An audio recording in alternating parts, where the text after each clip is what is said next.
This week's show, we have a special tribute to a Canadian sports legend, the one and only George Chuvalo. Joe Tilly Sports, coming up.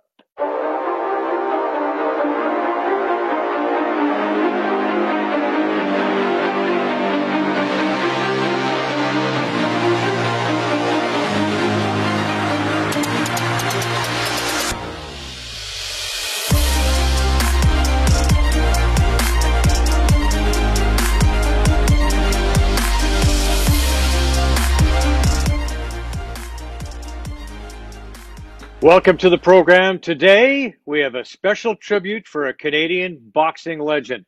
Born and raised in Toronto, former amateur champion, he held the Canadian heavyweight belt for 21 years, a record that definitely will never be broken.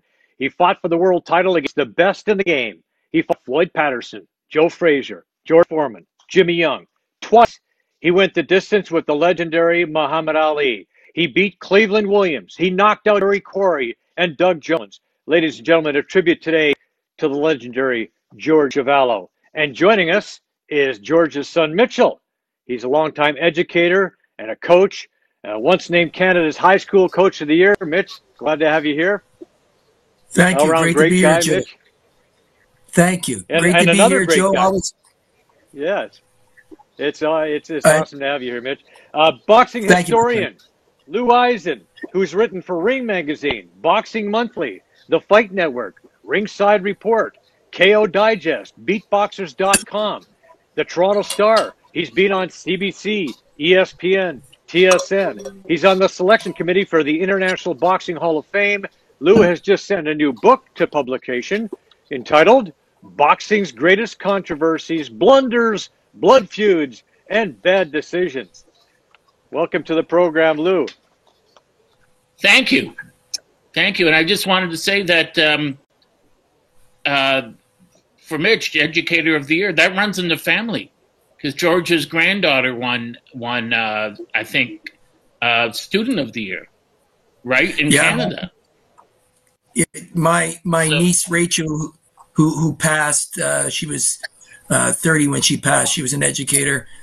She was a brilliant student and a young woman who had her whole life ahead of her, and she unfortunately died of cancer very young. So tragic, but she had an eventful 30 or 31 years. So we take some solace in that. But life's harsh, no doubt.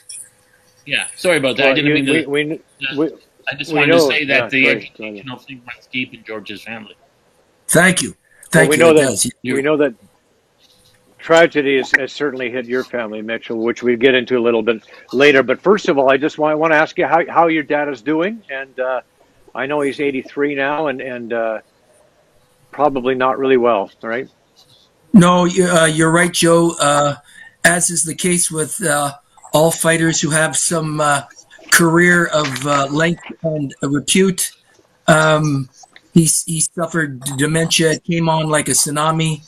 The last few years, I'd say the last 8 or 9 years, it came on heavily, and he is now deep in the throes of dementia. He's in a home, a retirement home with a facility that helps him with his memory care. They've been very good, but not. They were subject, like everybody else, and George actually had COVID, but he recovered. Can you believe it?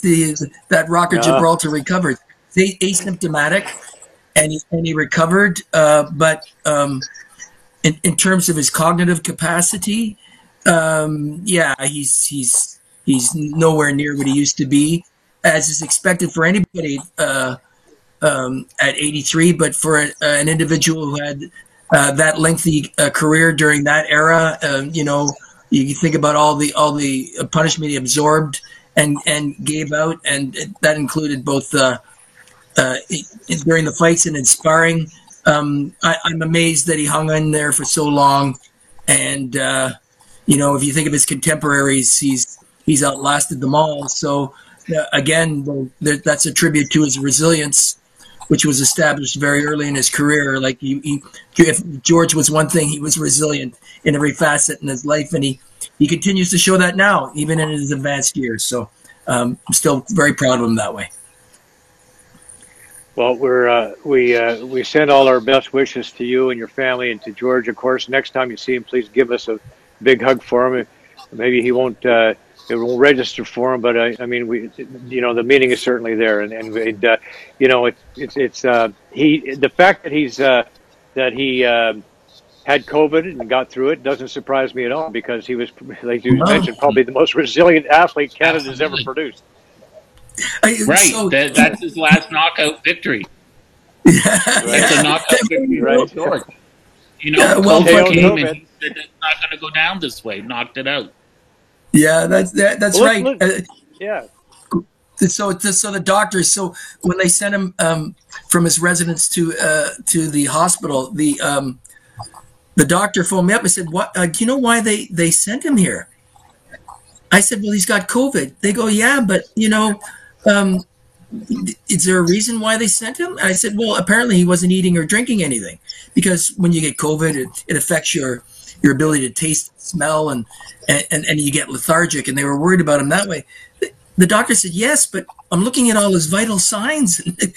They're fantastic for an 83-year-old. Like blood pressure, sugar levels, heart rate, all those the tests that came back. They go, he's amazing." So, we can look forward to him being around for a little while longer, and as long as he's safe and comfortable, which is the key, for anybody when they get a little older, in a diminished state. If we can keep that going, then that's the best we can hope for him. And I look forward to help him stay that way, safe and comfortable. It's the best way to describe it. Let's talk a little bit about his career, right? Oh, go ahead, Lou. Sorry. Yeah, I just wanted to mention something.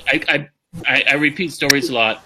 My great uncle David was your father's doctor for his first professional fight. I don't know if I told you this. And he came into his office. He came in 1955, I think it was. And so my Uncle Dave looks at him and says, "You're in great shape."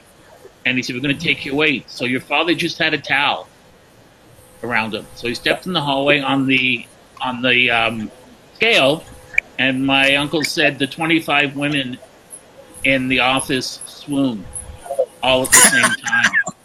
Like all their faces been deep red. Whoa! Gorgeous. And all he could hear was, "You're married, but he's gorgeous. Look at his body." They put him away. Well, when George was in good shape, he had many female admirers. Let's put it that way. Yeah. Yes, hundreds of thousands to be more correct. Yeah. But yes. Yeah, he was a finely tuned machine. And it was the swinging 60s too, guys. Remember, it was all like a different time period. Yeah. There he is. There's the young man. I was on ESPN. Angelo Dundee died in 2012. So around 2010, this is 11 years ago. Angelo died, or before Angelo died. So last year we were on ESPN Radio at the Hall of Fame, which you've been to many times, in Canastota, New York. And so they were talking about great fighters from the past. And the announcer, Brian Kennedy, said, "Angelo, how would George Chuvalo do against the Klitschko brothers?" And he said he'd probably take Vladimir in about 10 rounds, and he'd probably take his brother in about 9. And they said, "Why 9 or 10? And Angelo said, "Well, he's 67. I mean, you got to give him time to warm up." Well, listen. Angelo's not unlike a lot of people who watch boxing. They have a tendency to probably overrate the time period that they became enamored with the sport, and they were productive in the sport, as he was as a trainer and manager. And the Klitschkos take a lot of heat, but you know what? In retrospect, they're pretty good athletes for big guys. And absolutely. I'm not going to venture a guess, but as to how George would have done. But they would have. I tell you what, it would have been an action fight between either one of them and George. Right. So I don't like to disparage the modern guys. A lot of people do, but there are some still great modern day athletes in boxing. Yeah, absolutely. But for most of George's career, if not all, he feasted on those guys. Because those guys, but guys like that, like Dijon, Ernie Terrell, didn't have good balance. Yeah, you know? and a guy like that against George took a beating. And the one thing about George had tremendous, you know this yourself, Lou, and of course Joe being a former fighter, George had a capacity to stay strong the whole of the fight. Right? Like he got strong as the fight went on. 3 or 4 rounds. Yeah, he could sustain it. And he did that because of his maniacal and obsessive training methodologies, right? So, that always, when you come into a fight with the confidence of being in great shape, then you can assert your will for a longer period of time than the other individual can. And I love watching fights where George wears people down. Like I love that because that's a battle of wills and attrition, right? So that to me, that's when fighting becomes really primal beyond all the technique, when it becomes a battle of will like that. And guys, because you're both boxing fans, the greatest fights of all time is where you see that battle like displayed up front. And Lee Frazier fight, the first one, that was just like, unbelievable. There's George against Muhammad. Boom. Come on, Georgie, close the gap. Holding his hands. He blocked that one. There he goes to the body, ripping him to the body. Let's talk about those. Let's talk about those 2 fights with Ali. Okay, so both happened to be in Canada, which was pretty cool as it worked out. But not many people gave George a shot in either fight. And in both cases, when the fight was over, George was still throwing, and Ali was the one who was worse for the wear, right? Absolutely. Sorry. Go ahead, Lou. Go ahead. I'll fill in after you. Well, go ahead. Absolutely. No one gave George a shot. In fact, it's hard to have any respect for the Ontario Boxing Commission. They wouldn't license it as a world title fight, as Mitch knows. Everywhere else on earth, this was the world title fight. But the Ontario Boxing Commission, whose only job is to make sure that the tickets printed are legitimate, to collect taxes, and to have a doctor present, said, well, we don't think George is good enough. Even though he's rated number 3 on earth, we don't think he's good enough. It's not their job to rate fighters. So he goes in there, and no one gives him a chance. Here's George, who's never been staggered in his career, never been hurt. The best, as Al Bernstein said, the premier body puncher, he said this recently, of the last 60, 70 years was George Chuvalo. He goes in and pounds Ali's body, gives him the fight of a lifetime, and people are stunned. And right after that, right after the fight, there was an interview Muhammad did with Thomas Hauser, his future biographer. And he asked him, he was talking about, sports writers say that you shouldn't. And he said, I'm tired of sports writers. You know nothing. All of you said that Chuvalo wouldn't go 2 rounds. That was the toughest fight I ever had in my life. It wrecked me. My side still hurt. Then you said I shouldn't be fighting a guy like Patterson, and Patterson was easy. So he said, look at George. I mean, look at him there. He's not taking a step back. He won't give in. No. And everybody's... when everybody thinks that, people who don't know boxing often talk about it in very cliched modes, right? So the sense that George was just a punching bag, and you any a thoughtful analysis of what had just transpired there. George is landing punches. He's blocking punches. Look, he just blocked 2 there and countered with a left hook. Blocks that, got a jab in, misses with a hook, blocks that. He didn't just sit there taking punches. People talk in such cliches because they don't know how to analyze and break down a fight, right? To them, it's super simple. Absolutely. But it's probably one, and I think both of you will agree, one of the most difficult psychological, physical events you could ever be involved in, and things are happening at rapid speed. Look at George just put 4 punches together against Muhammad there, and they talk about George being an Neanderthal who just walks in waiting. Look at not getting hit with everything. He blocks most of those shots there. He blocked those 2. So when people say that, I think, I don't know, they're trying to sound like they're knowledgeable of what's going on. But the more you talk to people about boxing, really, the more you find out how much they don't know about it. What they say often displays to me what they don't know as opposed to what they do know. So yeah, when you talk about George not getting the respect going into the fight, you have to remember that he'd lost 2 of the 3 previous fights. Controversially, I might add, because he lost the fight to Terrell. Then he went over to England and he fought Eduardo Corletti, and the English Boxing Board so did not want George to fight Henry Cooper that they awarded the fight to Corletti, and Corletti apparently didn't even land a punch during the whole fight. All he did was run.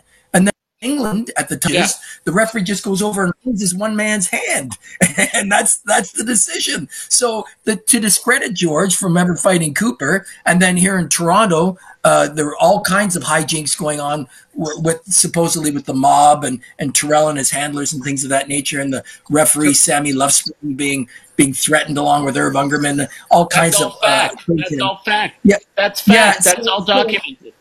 So when people say, he lost 2 of the 3 previous fights, they don't give you the background info that goes with that, right? So, you have to look at the record, but you need the backstory. And that's where people like you come in, Lou, who fill in the backstory. So it's good on you, brother. Right.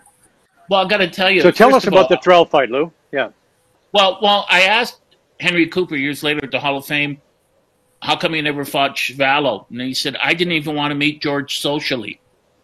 I didn't want to get in the ring with him. I didn't want to. He's too strong, and he's a super heavyweight. So it's not in the kind of fight I fight and I bleed.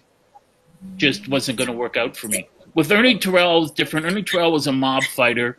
When they took Ali's, when you sign for a title fight, you often sign for a rematch if you're the challenger, just in case you win. And so Ali had to do that with Liston, whose people were mobsters. Mm-hmm. And WBA said, we don't like rematches, so they took his title away, WBA title, and they had a fight between Eddie Macon and Ernie Terrell. And before the fight, Eddie Macon said, I don't know why I'm fighting Terrell. They're going to give him the fight. And they did. Terrell was probably the dirtiest fighter of his era, one of the top dirtiest fighters of all time. And so he fights George up here in Toronto. And Bernie Glickman's allowed in, and Bernie Glickman is hired killer for the mob. How he got past customs, I'll never know.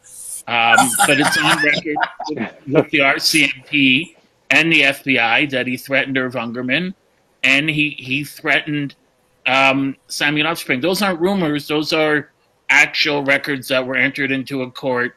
There's a standing Senate subcommittee on organized crime that started in the 50s. It still exists today. You can go there and you can look up on the U.S. government site how Bernie Glickman threatened those 2 people. So the fight goes, and I think around the 9th or 10th round, I stopped counting by then, but I think I got up to like 89 fouls that Terrell had landed. Terrell, it's the only time 89. I saw George, 89, and it's still going on. It's the only time in all George's fights ever where I saw him turn to the referee and say, he's thumbing me. And you watch it, and he's not hiding it. He's thumbing George on purpose. He gets him in close. He's headbutting him. He's using his knee, stepping on his foot. He's using his forearms like that. Every time he gets in, he hits him with the forearm. And he's fouling. And the only time George can play him is with the thumb. Thumbed him the whole time. And when you're thumbing a guy, you're taking away his livelihood. Yeah, you're right. So you can detach a retina. I must tell you that George said after the last time Terrell thumbed him, George gave him a beautiful headbutt. He said he timed it gorgeously, so it looked like a punch was soon to fall, and he sliced him a little bit. He said, I got him for that one. He stopped thumbing me late in the fight up. He said, I should have done it earlier. That's what George said. But he was right, because you have to, because that's the only thing they listen to. Oh, it's. But even with all that, though, the decision that Terrell got was bogus. In addition to that, right? I mean, George won the fight. Look at Terrell's face after, and look at George's face. Who would you rather be? George landed more punches on Ernie Terrell, and he was the effective aggressor. He won more rounds. He won the fight. It was stolen from him by the mafia.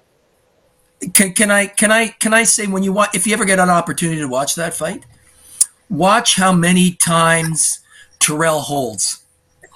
All the time, the octopus. I've seen fights Yeah, where a guy was disqualified for holding. Yeah. Now, I don't blame Sammy Lovespring in any way, shape, or form.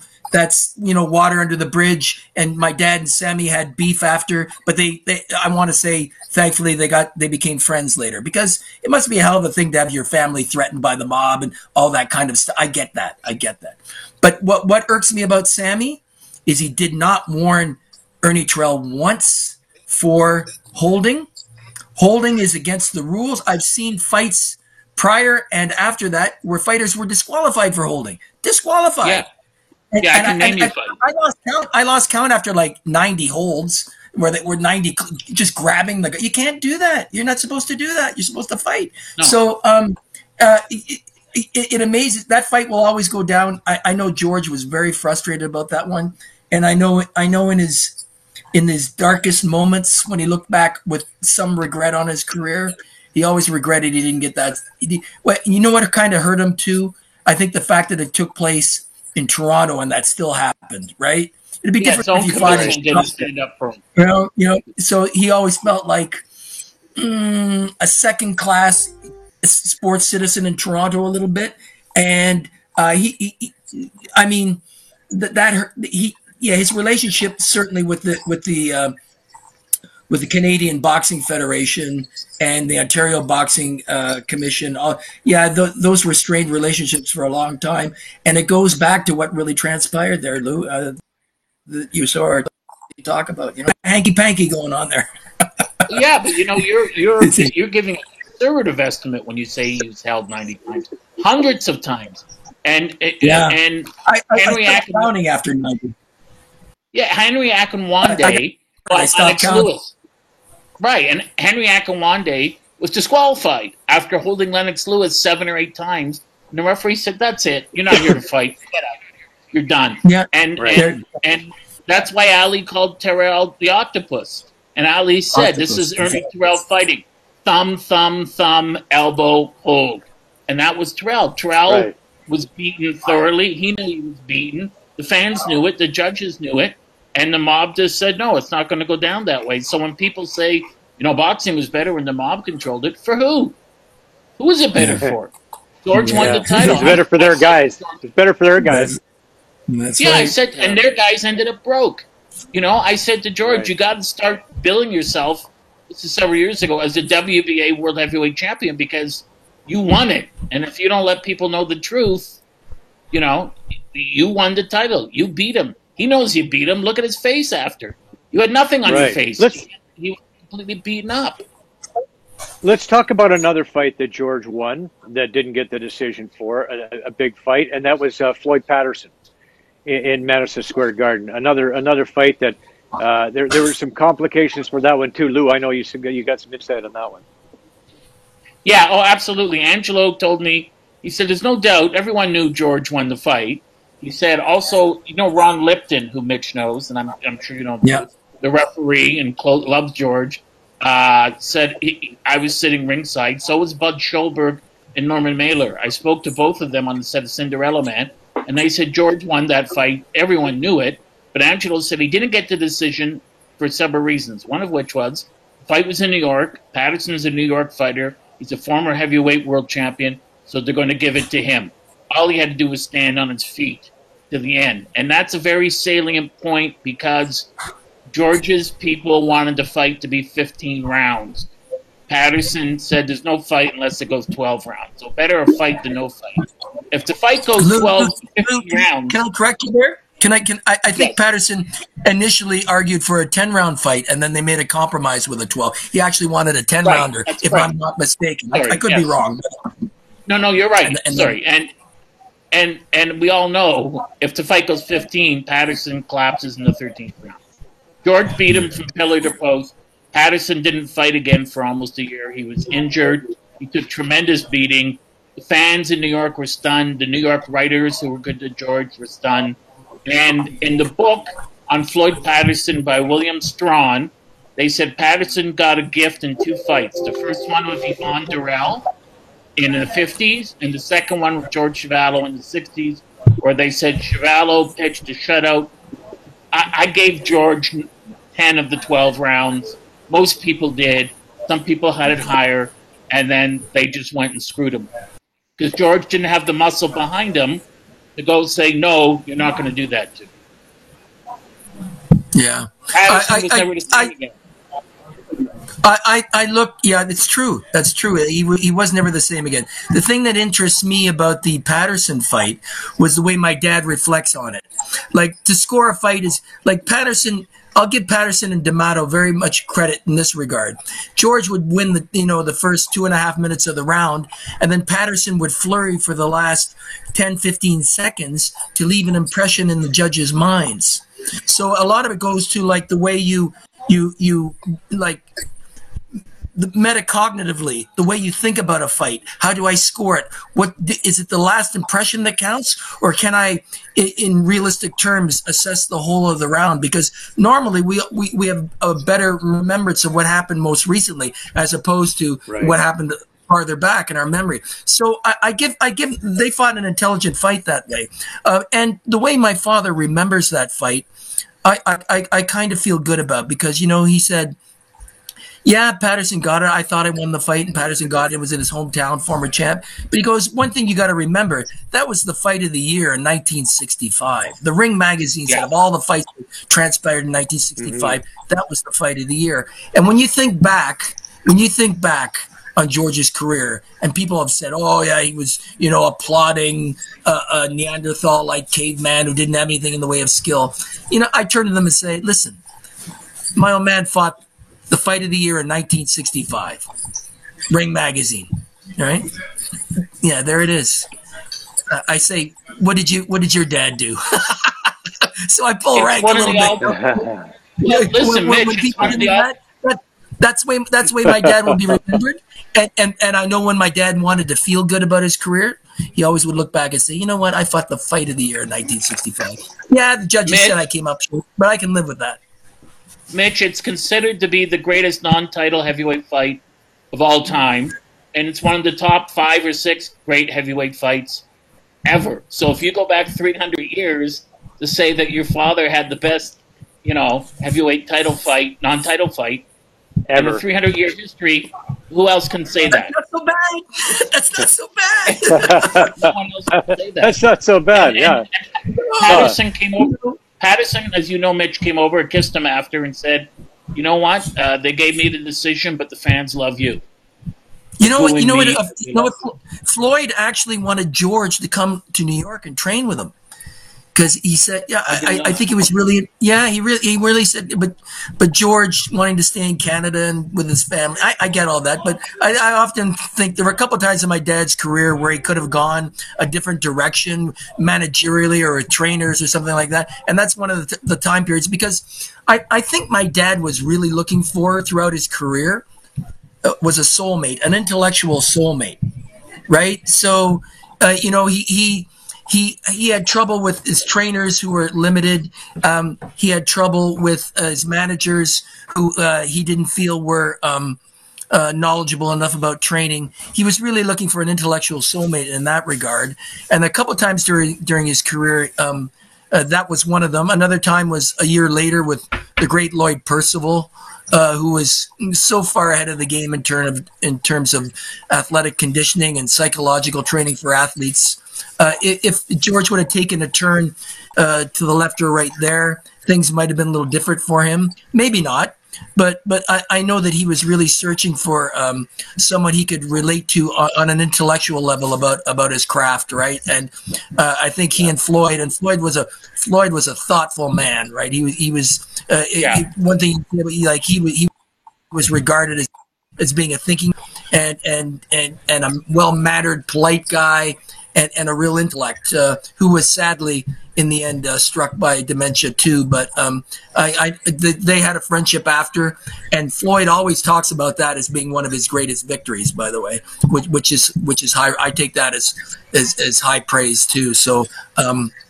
All in all, I have no qualms about the Patterson fight. George talks about walking down into the ring like that. He said it was, aside from having, your children born and knowing they're healthy, he said that was, what the greatest, like he was never more alive, I think was his description and of that. Johnny Addy, right? Johnny Addy introducing him as the king of all Canada. Not just the king of Canada, the king of all Canada. Yeah, and the tradition, just walking into that tradition. George said he felt like he was part of something larger than himself, Oh, he was. It was the first Madison Square Garden went back to the 1800s. He walked down the aisle that John L. Sullivan walked down, that Joe Louis walked down. Dempsey, Lewis, Marciano, all of them. So yeah. So I look back on George's career, and he had some disappointing parts of his career, but then he also had some beautiful highlights, right? So we like I tell everybody, we should all be that alive sometime in our lives. Life compromises all of us, but to have a moment like that in your life, in your back pocket for when you're feeling a little down. Oh, that's a pretty good piece of emotional arsenal you have, right? So I feel good about the Patterson fight, all in all, really. I have a story I have to tell you. At the Hall of Fame, they were having a Madison Square Garden night on the Friday night. So your father got up to speak, and he's talking about the majesty of Madison Square Garden. I'm coming from Toronto, and since I was a kid, everyone in the world was reading about the majesty, and here I am, the King of Canada, walking down. And there were some fighters at the far end that were talking. Sugar Ray Leonard was there, but he wasn't talking. They wouldn't listen to Sugar Ray. And sitting beside me was Ruben Olivares. And he got so angry, he went over to them and told them to shut up. He was angry. And when I got back, I said, that was brave of you. And he reached into his jacket, he pulled out a wallet, and he took out a black and white picture of your father. And he said whatever he said in Spanish. And Gene Aguilera, his interpreter, his manager, said, that's his hero. That's who he patted himself after. Yeah. And so he was in tears. This is George Chuvalo. It's my hero. Shut up. And these guys, shut up. And so George continued. Yeah, and there's the tradition. All fighters fall in love with a fighter that they watched growing up. They pattern themselves after in some way, shape, or form, and the tradition continues, right? That's the beauty of it. We all learn from others, right? So, yeah, that's a gorgeous story, Lou. Thanks for relaying that to me. My dad loved Joe Louis. My dad loved Joe Louis when he was a kid. I remember seeing him on the cover of Ring magazine, and oh my goodness, he was just totally in love. And when an opportunity for Joe to although Joe was not much of a trainer and couldn't pass on much knowledge, but just to be around the camps was good for my dad's spirit because it reminded him why he got involved with the sport in the first place, right? Right, and Charlie Goldman, who trained Marciano, loved your father, and he wanted to train him. So he was the one in the early '60s, but Charlie was very old; he was in his 80s by then. But he saw him in New York, and he said, George, you're throwing punches out the window. So don't throw punches out I'm trying to get my head situated here. He said, don't throw punches out the window. He said, stand your ground, turn it to hips, fire from the shoulder. And he got in the ring, and he was showing him. He said, it's just a little adjustment. But from that point on, your father flattens everyone. And to me, I mean, when George started, there was no Charlie Goldman or Dundee or Ray Arcel in Canada. There wasn't. There was no one to teach him. And as he said to me, he said, I wish I would have gone through the 6th round and 8th round. I'm not putting him down, obviously, but, the learning process. George was put into 15-round fights immediately. He was a big name immediately. He was a draw. He was a draw in a town that was starved for like a fighter. His manager at the time, Jack Deacon Allen, was an older guy. He was in his last couple of years, so he rushed him. My dad was fighting guys in the top 10, Johnny Arthurs and things like after in his first 10 fights. That's unheard of. That's like somebody goes to the OHL, and his first couple games in the OHL, he's playing the Stanley Cup champions or people who competed for it the year before. It's like ridiculous, so rushed. And you can see that stylistically with George, because George was initially a counter puncher, right? And that was fine for people who didn't jab a lot, but for people who had great length, he had to learn how to defeat the jab, and he did that later in his career by getting lower and then using his feet a lot more. If he would have learned that earlier on, I think there's no doubt he would have been world champ. But again, it's finding that kind of intellectual soulmate, that father-brother figure that I think all athletes need to learn from and have a discourse with all the time. And George never really found that in his career. And all athletes need to get a little lucky in finding someone who can pass on, transfer knowledge, who've been there and have the cred to go with it, right? And match wits, because George was a bright guy. I think George can be only described as an intelligent fighter. I mean, his intellect was outstanding, and I kind of.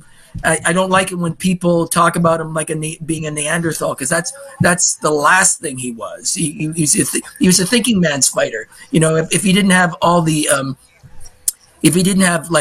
wasn't a stick in boxing, if you stick and move, you throw a jab and you move, you're considered an intellectual. If you're an inside fighter, you're considered a Neanderthal. Those cliched stereotypes really don't hold under any kind of scrutiny and analysis. There's George. There's fighting Patterson. Well, I'd say he's more than an intellect than in the ring, because he was, as we said the last time we were together, he was the first guy to stand up. The first celebrity to stand up for Muhammad Ali not going into the Vietnam War. Yeah, and true. So, and when I spoke to him, this is what he said to me. Now, who else would say this?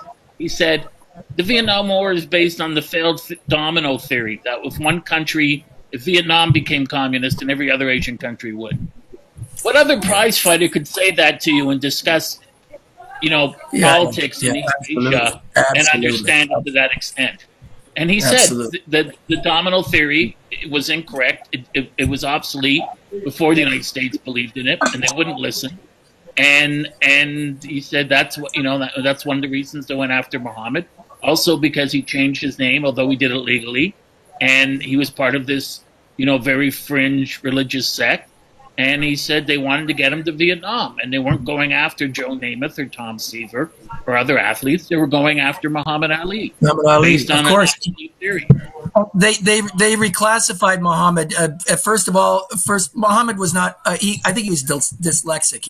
He had reading problems, so they didn't rate him. Can you believe? It makes you think about testing of the intellect. They said Muhammad wasn't smart enough to be in the army. He was too smart to be in the army. He wasn't extremely literate in terms of his reading or writing skills, but a sharper mind you can never find. But what the part I love about George is he said, and we're talking now metacognitively now, thinking about thinking. He said, Muhammad is standing up to a lot of people in power, and that's got to wear on his brain. And he said, I respect a man who can handle that kind of pressure. And I think that statement alone cemented their friendship, because George kind of could empathize and sympathize with Muhammad's plight beyond the boxing ring, and then admire him for still being able to be such a capable fighter amidst all those pressures, right? So that really cemented their friendship, that George could see the bigger picture, which you alluded to, Lou, for sure. Absolutely. And also that George always called him Muhammad. He never kept calling him Clay. No. He never insulted him like that. And that's one reason George is unique, in that there are very few, sad to say, white fighters that were as close to African-American fighters as your father was. Your father is exceptionally close to Joe Frazier. He always gave Frazier his due. He was exceptionally close to Larry Holmes, Floyd Patterson. He was even friends with Liston. So, your father always judged a person by the content of his character, rather than, he never saw skin color. Yeah, and you can't say that a lot of fighters back then. Boxing is a sport of exploitation, unfortunately, in so many ways, right? Yes. So who gets exploited? it's the poor fighter. Boxing is traditionally the sport of the underclass, right? The people who are lowest on the economic totem pole. And my dad, my dad was always, as you spoke of, the word about a person's character, and that was how he judged whether or not a person was a good person or not. Of course, not by race. And when you're in fighting anyway, what you end up realizing is people are all the same anyway. People are all the same. They're all struggling for the same thing. They're all struggling for the same thing, regardless of the color of their skin or their background, their ethnicity or language or whatever. They're all there for the same. They're struggling, right? It's the struggle. It's the epic struggle, and you respect people who go through that, right? There's a similarity of experience that bonds people together. Yeah, I often think of my dad and Teddy McWhorter. My dad and Teddy McWhorter. His trainer from originally from Alabama, boyhood friend of Joe Louis. They both end up in Detroit, and I think of the both of them together. And this one I have this beautiful. I didn't experience it. I only experienced George talking about it. That after the Mike DeJohn fight in '64, they or was it '63? I don't know, '63 or '64. After the fight's over, they go out to celebrate, and they go to a rock and roll show, right? And the crowd was predominantly black, right? And in walks George with Teddy McWhorter, and they're welcomed like, hey, they're George Chuvalo the fight. It was just like, we're celebrating a fight. Everybody's hanging out together. We're having a good time. And George and Teddy lived through some, they lived through the '60s and that segregated area, transferring into the civil rights era, and everybody having more consciousness that way. That was a beautiful thing to travel through with Teddy by his side too, and they saw a lot of things together that I'm sure if they were unpacked and described, that there'd be some great stories to tell there too. So sorry, go ahead, Lou. No, I'm sorry to interrupt. What I was going to say is even though there could be, it's a rock and roll show, even to rock and roll musicians, as you know, Mitch, being the father of a superstar and a hero, not just a Canadian hero, a universal, worldwide hero with hundreds of millions of fans, is that you could be a rock and roll star, but George Chuvalo is still way up above that. Because he's doing something that people, they may be a star in New York or whatever, but George is known throughout the world. That's why when I spoke with Dana White and he said, the most famous Canadian athlete of all time was George St. Pierre. And I said to him, that's completely laughable. What? I said, George is known on every continent on earth. He fought Muhammad Ali. Muhammad Ali is known by billions of people. I said, George could go to Australia. He could go to Asia. George, anywhere in the States. He could go to the Middle East. They would know who he is. They would say George Chuvalo, Canada. George St. Pierre can't do that. Only George Chuvalo. The thing I always talk about, and Joe, you'd know this being in the media all of your life, people ask me oftentimes what it was like to be his son, as a generalist question. Like, what was it like having a dad who was a heavyweight fighter? And what I always talk about is, the exposure that he got. As you know, guys, in the early part of the 20th century, the media was basically two things. It was newspapers and radio. Right. And the three sports that translated so well to those mediums were baseball, right, horse racing, and boxing. Right? Right. So George came along at a time where boxing transitioned from radio sport into television sport. Right? And so it went from the radio, where he heard it a lot, onto into television, where Tuesday night fights, the Friday night fights, it became big time on television. That was the biggest piece of reality TV you were going to ever get on on TV in the 50s and 60s, right? And watching that growing up and being a part of that made him a much more visible athlete than, even though he wasn't on TV like, let's say, a hockey player would be every Saturday night in Canada. But still, when George appeared, especially in the international market in the US of A, that was a big deal, man. That was hugely big. Millions and millions and millions. Yeah. And back then, yeah. And then your point about George being an international star. Do you know that I still get on Facebook, people from Australia, Sweden, Croatia, South Africa, Ireland, all over the United States, South America, Brazil, always asking me about my dad. So yeah, the reach, as you say, was huge. It was enormous. And I think of that. That's yeah, he was on TV, but that kind of, it encoded it and imprinted on people's minds. So like fathers and grandfathers, when they talked about watching when they were a kid, they would, and that people would, that would somehow stick in their brain. Oh yeah, I've heard about your dad. Your dad used to tell me. My dad used to tell me about your dad. My grandfather used to tell me about your dad. My sister-in-law remembers seeing your dad somewhere at some shop somewhere. So all those, I have all those memories. Like I get flooded with them all the time. So my dad will always be on my consciousness that way. For better or for worse. For better. Yeah, and for better for everyone. As you know, at the Hall of Fame, when he would sign autographs, the lineup would be 400, 500, 600 people waiting in the sun, and he wouldn't rush anyone. So a kid would want a photo, sign an autograph. Kids were special because, as you know, George has this magic where 5, 6, 7-year-old kids will climb on him, because they just feel he's their grandfather. So they climb on him, they kiss him. Can I have a picture? And they get a picture. And he always says, how's school going? How's your mom and dad?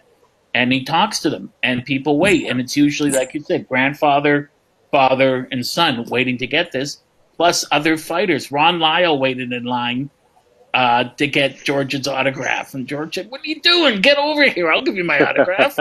Wait in line, you're Ron Lyle. But he waited in line with everyone else. So, it was. I wish all Canadians could see that the lineup went forever. And then when he would go into the Friday night dinner or the Saturday banquet, he'd rarely get to eat because he'd be outside for part of it. They wouldn't let up. Just one more, please, George. One more. He'd make up eating late at night. He'd make up eating late at night. He'd more than compensate because George can eat. Yeah, I can imagine. Well, George, Mitch, go ahead. Go ahead, Joe. Go ahead. So I'm sorry. No, finish your story. Finish your thought. No, I just, the one part I want you to know about the International Boxing Hall of Fame and signing autographs is he would never charge for them. That's right. Other athletes would charge for those, and one thing I always loved about his attitude there, he wouldn't charge. He said these were people who followed my career or knew of me through some other person, like a relative, as I spoke to earlier, and he would never charge. He would never, because that kind of love can't be bought or sold. I mean, those people would line up there, and always to a person they would say, your dad's such a nice. He'd take a minute or two to talk to them. He recognized what a gift it was to be a public figure, right? So, and as much as that could be paid something, as much as that could be a for your father, that may have been the 500 or 600 or 800,000th autograph, but for them, it's the first time. And your father knew what he meant to people. So he knew how important that was when they came to him. And my joy was to see these people walk up and look at him and then say, and whisper. They'd always whisper outside, is that George Chappelle? You think I can meet him? Sure. What should I do? Just go up and say, hi, I'd like to meet you. Very friendly. Yeah. And I would say, George, this is a doctor from Nashville. He said he's followed your fights. And then George would say, great. And they would talk for a couple minutes. And George would give him an autograph. And this was all over the Hall of Fame grounds. And when we went into the Saturday night banquet in Syracuse, there's this outer room with all these chairs. There's a set number of love seats. And I walked in with George and a couple other people, and the seats were taken. But Mike Weaver and Ron Lyle and all these other heavyweights, the minute George came in, all got up and said, George, please take my seat. I insist. They all did. Well, there's that honored tradition you're speaking of, right? And in some way, the old guys will always be remembered and commemorated and a lot and respected, because like those were the people that those fighters looked towards or looked to when they were just coming onto the scene, right? And heard stories about and watched films of, and that's it's that honored tradition, right? The great thing about George is his international reputation, and I spoke to you before about this, Joe. Pat Marsden, he made such a beautiful telling statement about George. He said, people don't realize that we're talking about internationally, not domestically, but internationally during the 1960s. George was the international athlete on the Canadian scene. There was nobody bigger. Domestically, we had hockey, but hockey was a six. The NHL was, right, a team league at the time, right? And not the whole world doesn't play hockey, of course. People in Asia didn't know who Tim Horton was, right? And right. Yeah, and boxing goes back 3,000 years to the first Olympics. They might now, Timmy's. There's probably a Timmy's. They know Timmy's. Yeah. There probably is now. Yeah, for sure. And George, you were mentioning before, Mitch. You were saying how people mistakenly, and they just don't know boxing, say your father was a catcher, but to be in the top 10 for 15 years, George was an elite level, top 3 ranked world heavyweight. It's that simple. An elite for a long time. Yeah, a long time. For 15 years, and you don't get that by accident. You have to earn that. I love this picture. So this picture is in the local barber shop where I take George for haircuts. My buddy in the Junction, Dario Prodomani, cuts my dad's hair. Anyway, he had this picture up, so I got a hold of a copy of it, and it's such a great picture because that's the west end of Toronto, somewhere I would think somewhere around Davenport Avenue when it gets close to Old Weston Road. My grandparents lived around there, and there's George in the middle of winter wearing what it looks like I think he'd be maybe just transitioning into the early years of his professional career after an amateur career. And he's got like this stylish top coat on while he's running in work boots along Davenport, the west part of Davenport. And it looks so suburban there. Now, if you go there, the trees are mature and it looks like, it's more part of the city proper. But back then that was like, the outskirts, the western outskirts of Toronto proper. Right. And now it's changed so radically. So that's a real nice kind of piece of history there. I like that. I like that shot. There's an little Toronto history. Yeah, but I have to think about what my dad, what back 100 years, look back, how would they interpret him, right?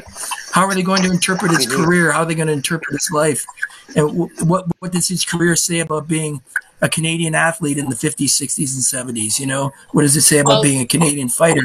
And I think there are many stories yet to be told about it. My dad's had so much written about him. When I really want to go on a deep dive with my dad, I go back and I look up Louis Adolphe as a writer. You get to like interact with the writer's brain when they're writing about someone as intimate as a family relation to you, right? And so I have many versions of my father in my head, enough to keep me occupied for the rest of my life. And there's Mitch at 17. Young Mitch when I was a budding athlete. There you go, man. 1970 suspenders and hair, man. I don't know. Now you're a good football player, my friend. I remember that. Yeah, I was. Listen, I was okay. I got injured. I injured my knee, thankfully, and I turned to school and thought about a career beyond sport, which was, that was good. That was an enabler for me. Like most people would say, it's terrible you hurt your knee. Nah, it was actually good. I started to think about a bigger world, right? I think of it bigger. Right. But I must. So Mitch, my dad was very supportive of a career. We all come to all the games. Yeah. He was a great dad. He was Dad's dad. That's really good. When I noticed most about that, Mitch, the pride in your father's eyes, the smile on your father's face. That picture. Yeah, that's good. Well, Mitch, I'm not. sorry. Go ahead. No, I'm just going to say, listen, sometimes it wasn't, I don't want to sound morose or maudlin or like I'm complaining, but sometimes it was tough being his kid as an athlete, right? Because you're a bit of a mark, right? So one of the nicest things my dad ever said to me was, he respected the fact that I could handle that pressure, and tests of resilience when you're a young person, if you pass them, they set you up for later in life. And, if you have a hard time with them, discover why and move on. People often ask about what it was like to be his kid sometimes. And yeah, there were tough moments, right? There were tough moments, but we got through them. And we should all be, life should always be an incremental test of, your resilience. Sometimes heavy blows happen, but overall being his kid as an athlete and being his kid was a very positive experience for me. Mitch, that speaks to your class. Yeah. When you talk about, Joe, I just wanted to say. We're talking in stereo, boys. We're talking in stereo. When you talk about, I know. Sorry. I want to transition there because you talked about resiliency and you talked about your dad taking those pieces, of memorable pieces that helped him, in tougher times. And I can't think of any family that's had a tougher time than you guys did, and the resiliency that you've had to have, losing 3 brothers, your mother, and of course now you as you told us earlier, your niece, and tragedy has hit you guys so hard. How were you able to get through that, and how is George having to lead you through, really, you and Vanessa? And I'll be honest.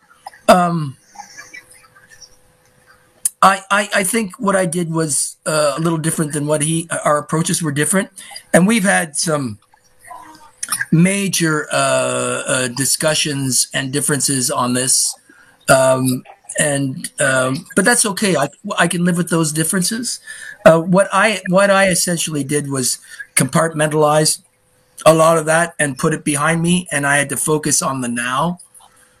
When those things transpired, I had to deal. I was a young person, and what I've always thought, because we all go through hard times in life. Joe, I know you have for sure, brother. I can empathize with you, and Lou, I'm sure you have too. Lost my mother when I was 5. There you go. Mm-hmm. So it's a double-edged sword because during those dark moments, what you really realize is what you value, what you find most important, right? And yeah, you're going to go through some dark times when that happens, but you always have to be pointed towards the light, right? And part of the reason why you get so upset was because you found meaning in those things that were taken away from you, right? And if you can find meaning in those things that were taken away from you, you can find meaning in survival afterwards, right? Now, sometimes it doesn't feel like that. And what accounts for you feeling like that and somebody else feeling opposite of that and never getting out of that depression or funk or whatever you want to call it.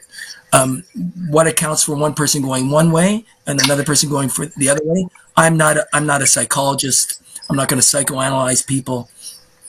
I know what helped me.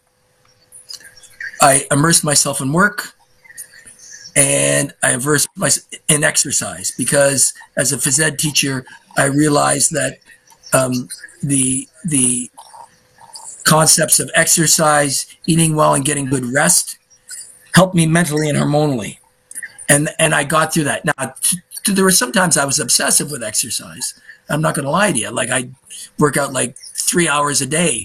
It was crazy. That's what I needed to get through it until I could say to myself, okay, now it's starting to be obsessive and like I can't handle that. What my father did is he reached out to people, right? And he got that love piece.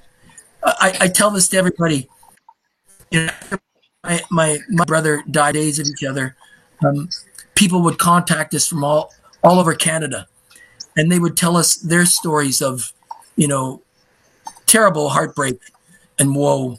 And to know that there were other people out there who could commiserate with you on a really personal level, and that they would reach out to you. Now we're talking in the 80s and 90s now. Now we talk about issues of mental health so casually. Back then, the stigma to even admit to those things, those things were hidden. You put those in the family closet and you don't talk about them, you know? But I remember like all these people with openness and love, passing on their best, asking if they could do anything for it. I found great strength in that. And I know when my father went out to talk to people and talk specifically to young people, he'd get that love, that feedback, right? His was more out in the open. Mine was a little bit of a quieter resilience. His was an open, embracing it, facing it head on, facing issue. Now, family dynamics being what they were, you know, I was not the world's greatest son, right? I was not the world's greatest brother. And I'm going to tell you sometimes, George was not the world's greatest dad. Love my dad. Don't ever get me. I love him. I love him in spite of all that stuff. Maybe because of it, because he showed how human he could be. But he made grievous errors with my brothers and some of their actions and the things he did to facilitate some certain stuff. There was a family dynamic going on with my mom. My dad wasn't, the most faithful person. He had all kinds of affairs, and I think that affected the family dynamic. There are economic issues when a fighter transitions into that period. After boxing, what do? Normally they have very few fighters have a college or university education that they could fall back on. They're trying to live off a reputation that gets thrown, to the side as soon as they quit fighting. And people say cruel and mean things about fighters that they never say about other athletes. I think people resent their power structure in a way. The fighter's the ultimate warrior, really, and then when they're done, it's kind of like they have a tendency to just toss them to the side. So there are many things that happened in my family that were problematic, but I always had little tests of resilience along the way that I could fall back on, and I always found meaning in them. And I think George found meaning in connecting to people and talking about issues of addiction and trying to find meaning in love and relationships. And I think his message was strong and heard by large segments of the society. It could be at times a little simplistic for my rendering, and we've had discussions about that, he and I, but that's okay. We can agree to disagree on that. And I know the major point is I know he helped a lot of people. A lot of people saw him symbolically as a piece of like Canadian hard rock and resilience. Yes. And I think that's going to be part of his, 100 years from now, people are going to look back and say, you want to see somebody who was resilient? Brother, this guy was cut out of, the stone that makes Canada what it is. Yeah, the Canadians, very, very good. Right. The Canadian Shield. George is made of Canadian Shield to some degree. Now, right. I've had discussions with my dad late at night that I'll never tell anybody about. They're too personal. And I've seen him hurt. I've seen him hurt in ways no man should hurt, right? So, yeah. I love my dad.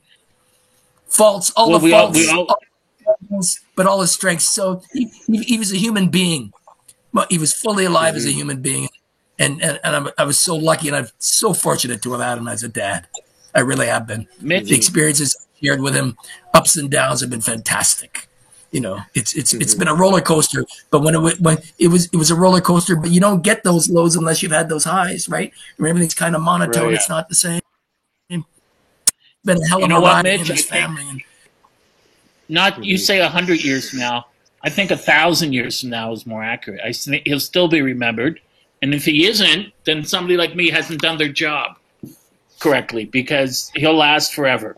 He'll be known, in my opinion, and in my heart, but in the opinion of all Canadians, all 38 million Canadians and many millions around the world, as the preeminent greatest Canadian athlete of all time, a man who was the WBA World Heavyweight Champion, and a man who was in the top 10. How many people in the top 10 in boxing, in any division, for 15 years, and for most of that in the top 3? He was an elite level heavyweight in his era, and that was the greatest era of heavyweights. And to be in the top three in that, yeah. You know, Exactly. It was a great era. 1,000 years or more. And George is like kind of emblematic in the poster. There are a lot of great Canadian. You know what I love about your writing, Lou, is you bring to light people that, you know, Jimmy McLarnin, Brouillard, Larry Gaines. There's so many great Canadian fighters out there, and people don't know their stories. But you get the backstory, and you get all the things that influenced their lives and all the struggles they went through. I love reading stories about the humanity. That's the key. That's the key piece. Joe, you had Ron Ellis on a few weeks ago, and I thought that was one of the most beautiful pieces because he spoke about, you know, his depression, and you hear the humanity. You know, everybody thinks athletes are just, you know, these decontextualized super people who had, you know, they had struggles and fights, and when you see their achievements against the backdrop of that, there's the part that connects with people, right? So, yeah, George has got a really, you know, pair connection between life struggle in the ring, struggle to transition to something after fighting, struggles with family. Look, he's even struggling now, but he's, you know what, he's fighting the good fight. We all want to hear about fighting the good fight because it becomes symbolic for us, right? And your piece on Ron Ellis was a fantastic piece that way. I came away, feeling great after listening to him open up like that. You did a great job with him, you know. So these are the stories. Appreciate that. Yeah, Mahovlich had a nervous breakdown because of Punch Imlach treating him so poorly. And like you're saying, Mitch, these guys have perfect pressures. But the fighters you mentioned before, Larry Gaines, Lou Brouillard, if your father doesn't come along, no one cares about them. He brought them into the next century. If your father doesn't come along, there is no Canadian boxing. You know, Lennox, the great thing about Lennox is, you know, he loved the past. And he always says about George, you know, George showed us it could be done. You know, he showed us it could be done. And Lennox in that way, you know, he got chastised about British Jamaica, whatever. But there's a Canadian element to Lennox, and it's that gentlemanliness and that honoring the tradition and speaking like a gentleman. And when he does that, he's one of the great Canadian fighters of all time too, in my books. Oh, and he spoke to your father. He spoke before he went to England, and your father said, "There's no money here. There's nobody here. Yeah. You got to go to England." You know? Yeah, sure. And if you go to the States, it's going to be, you know, so go to England. There was nothing here for Lennox at the time. You know, Lennox is a class act, you know, and he does remind me of a lot of your father in that way. I mean, you don't hear anything bad said about Lennox by people who know him. You just don't. The only stuff you hear about Lennox is stuff that people make up. And listen, if I was Lennox Lewis, and I won an Olympic gold medal for Canada, and my first fight is at Superstars nightclub in Mississauga, and they can't even sell that place out. I was there. Right? I was there. Yeah, me too. I was there. And then, so what are you going to do? I mean, you get offered millions of dollars and full capacity crowds fighting at Wembley Arena in London, or are you going to stay here and fight for peanuts in you know, the club shows here in Toronto? It's a no-brainer. And nobody on planet Earth makes that decision. And then everybody's yakking about, is he really a Brit, or is he a Jamaican, or is he a Canadian? Really, buddy? Really? Come on. Come on. What was that maple leaf I saw on his chest when he won the Olympic gold medal? What was that? That's right. Where does he live? Where does he live now today? Right? And the other thing too, when he was on, sorry, Mitch, when he was on HBO, he was broadcasting, and Jim Lampley said, "And may have Lennox Lewis, the last undisputed universally recognized world heavyweight champion, won the Olympic gold medal for Britain." And then he kept talking, and Lennox said, just Jim, one mistake. I'm a Canadian citizen. I was a Canadian, and I won the Olympic gold medal for Canada. Canada taught me how to box. Arnie Beam taught me how to box. George Chuvalo taught me how to box. And people, yes, in Kitchener. Adrian Teodorescu. Yeah. Watching now. They're not happy. For sure. Yeah. So, for sure. when I see Lemon, Mm-hmm. Well, Yeah. When I see Lennox and I see George, Mm-hmm. when I see Lennox and I see George, like there's I see the Canadianness, right? I see that Right. respect, that politeness, that certain element of restraint in what how they talk about people and the mannerisms, and I think that's a beautiful thing, you know. I'm proud to say that they're friends, right? George always respected Lennox. Always said, you know what George always said about him too? He was super courageous. He was a courageous fighter, like he was brave, right? You know, imagine Never ducked anybody. Never ducked anybody. Never ducked anybody. And the two guys that beat him on knockouts, right? He comes back and flattens them both. Yeah, Has-been Rockman, yeah. That tells you about mental strength and resilience, man. Oh my God. And Riddick Bowe wouldn't fight him. Riddick Bowe gave up the WBC title rather than fight him. Yeah. And he went to Riddick Bowe in the Olympic. He went to the USA Olympic team during the opening ceremonies. He said, "Who's Riddick Bowe?" And they said, "He is." "You're Riddick Bowe? I'm going to knock your ass the F out." Right before the game. "I'm going to destroy you." And he did. And he did, Lennox was a good all-around athlete. Yeah. Oh, yeah. Yeah, Lennox played football, football and other stuff. Yeah. Yeah. Okay, guys, we're going to wrap this up. Before we do, though, I mentioned this before. You know, we're looking at Boost Boxing Profile. There's a project I'm working on. It's called, for film and TV, it's called The Belt.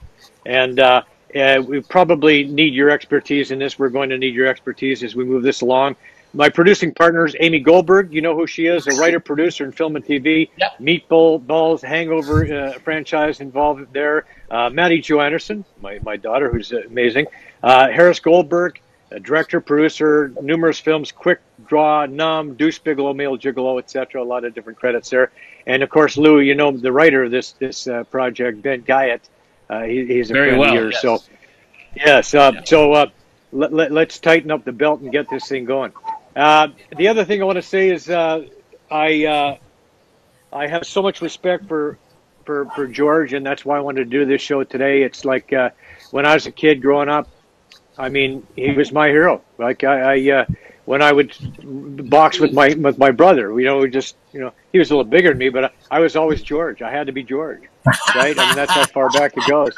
And then so it was a fun thing, and we have so much in common. You know, losing a son, I know what the the devastation that brings to a family, and helping others is such a big part of getting through that. And I know that's what your dad did, and he's helped so many people in so many different ways. And I just want to say that it's been a real honor to have you guys on here to talk about George today. And our prayers are with you, your dad, and your family, and make sure you give him a big hug for us, and transfer that love, because I know it's there. And as guests on Joe Tilley Sports, we have a club link foursome for you. We have to wait a little while before we get to use that. It's not quite the weather for golfing, but remember, we're all in it together. We've got the Raptors, Leafs, and Super Bowl news when we come back. And thanks, guys. Appreciate it. Always the best. Lou, great to see you. Thanks again. Always a privilege to see you, Mitch.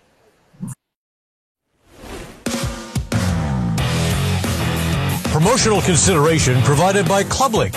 ClubLink. One membership, more golf.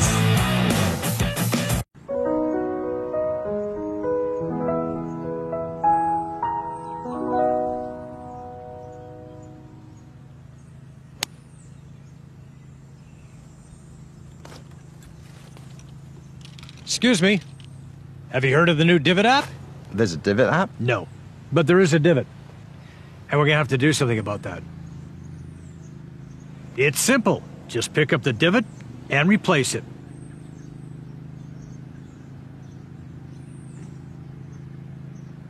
All sorted. Have a good round. Addiction Rehab Toronto. Toronto's #1 alcohol and drug treatment center. Saving lives, reuniting families. The only treatment center in the province to offer medical detox, treatment, sober living, and lifetime aftercare all in one place. Our unique and specialized programs are designed to equip our clients with the tools to successfully lead a life of dignity, respect, and purpose. Let us help save your life or your loved one's life. Call today for more information or to facilitate an intervention. 1-855-787-2424 or visit addictionrehabtoronto.ca. COSA, Central Ontario Standardbred Association, providing a united voice for harness horse people racing at Ontario tracks.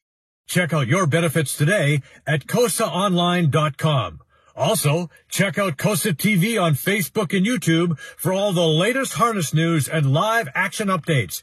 Live racing year-round, and go to freescratch.ca for your chance to win a new fabulous prize every day with COSA. Time now for our weekly sports analytics segment. Here's Kwame Bryan. Hi, my name is Kwame. I'm a developer ambassador here at Allegrand, and it's a great honor to bring the stats for today's show. George Chuvalo was a great boxer, Canadian icon, never lost by KO, and we're known of boxers to be, strong hearts and strong chins. But what are some of the softer sides of boxers that we might not talk about? Great again to bring the stats for today's show, and see you next week. Bye.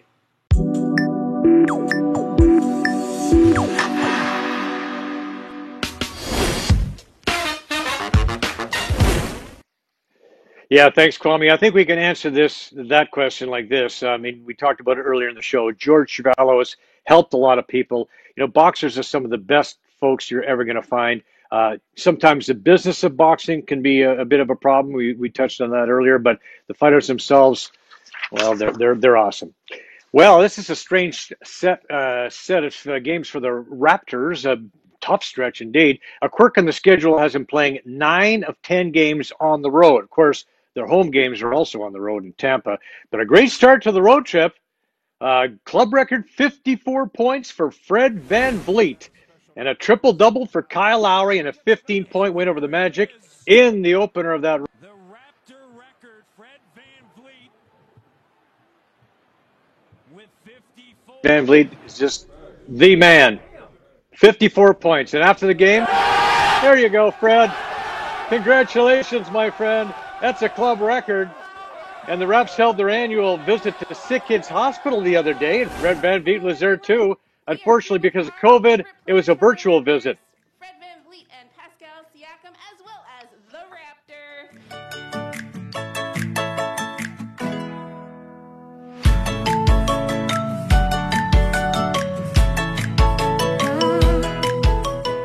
So my first question's for Fred. Which practice drill would Pascal say is his favorite? Defense. Oh, you can't see it. Damn. Oh. It's definitely not defense. I put shooting, and then if it's not shooting, it's spinning. Oh my God. Bro, it's defense, man. So I have a question for Pascal. If Fred wasn't a professional basketball player, what job would he be in? I think he'd be a coach. Be a coach. Coach? Oh, yeah, come on, man. Fred is out there, man. He's a general out there. I think he'd be a good coach, man. Fred, what do you think you'd do if you weren't? I would be a singer. Oh, okay. Would you care to demonstrate? Nah, I got a sore throat. I got a sore throat. Hi, my name is Dylan. My questions for the Raptors are, how do you guys stay motivated with the absence of fans? It's definitely different, but I think it's almost been a full year now since we've had fans, and I think we're kind of getting used to it, but we all would love to play in front of fans again, for sure. Hi, my name's Rebecca. My question is, I notice you wear a lot of different jerseys, so which one's your favorite? I think for me, my favorite jersey so far probably be the black jerseys, black and red. The one that the Raptor has right now. Yeah, Raptor. Do they ever let you participate in the practices? And if they do, are there any players that can't guard you during practice? Okay, he's writing it down. Fred, cannot guard him. This guy, man.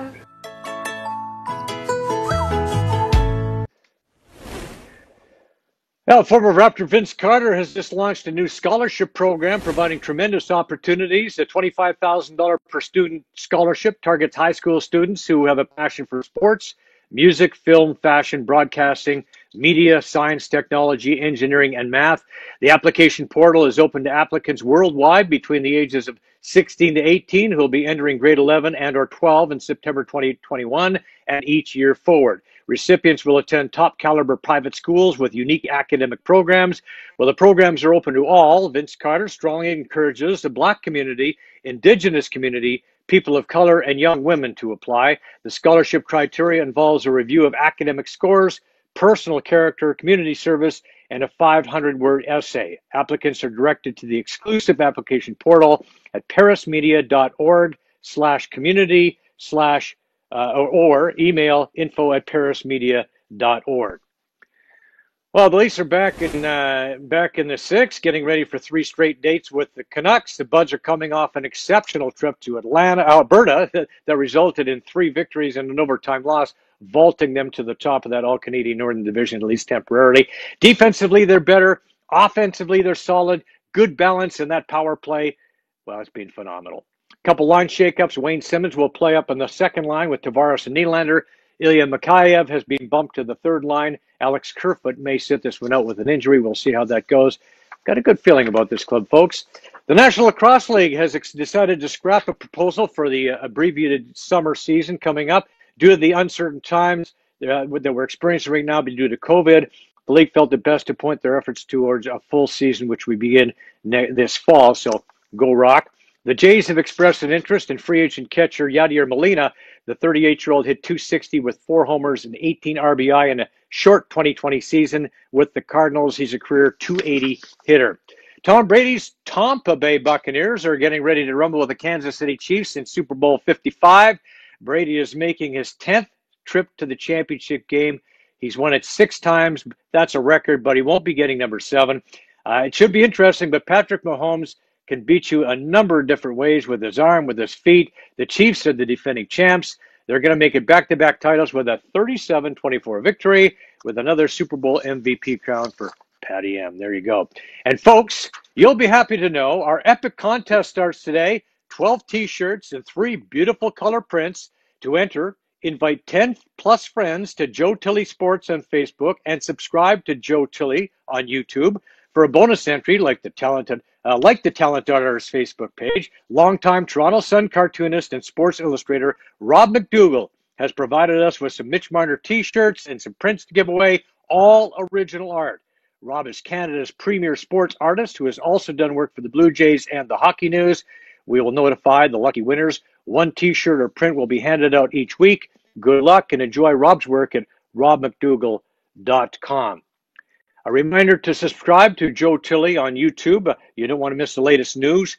We close with a look at the folks who make this show possible. I highly recommend them all.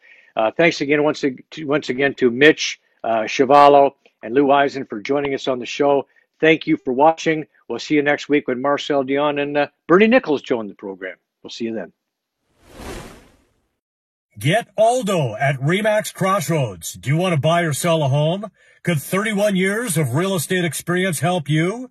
Why not speak to an amazing team that loves to overpromise and overdeliver? Call 416-GET-ALDO or visit www.getaldo.com to find out what next-level real estate looks like. RS Demolition and Excavation has extensive experience with complete teardowns and interior strip-outs. Looking to build a custom home? RS Excavating Services has the experience you need to build and establish neighborhoods. For the highest level of quality and cost-efficient results, we provide innovative demolition solutions completed on time and on budget while ensuring our #1 priority, safety. Call 647-852-3006 for an estimate or visit rsdemolition.ca. Brian Gribben Insurance Planning, helping you solidify your financial future. At BGIP, what we do that's unique in the marketplace is we show people how to spend and enjoy their money in their early years of retirement without the fear of running out. Also, we're able to do this without you having to change financial advisors. Please look us up at bgip.ca today, and let's book a 30-minute phone call to see how we can bring value to you and your family in your planning. Call Brian today for all your retirement needs. We did. 905-686-5678. Gold Line Resources, discovering high-grade gold in Sweden.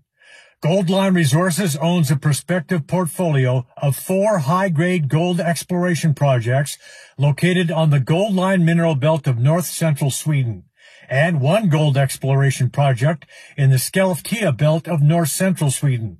For more information on how you can invest in this new initiative, go to goldlineresources.com or call 1-800-858-9710. Goldline Resources can also be found on the TSX Ventures Exchange as GLDL.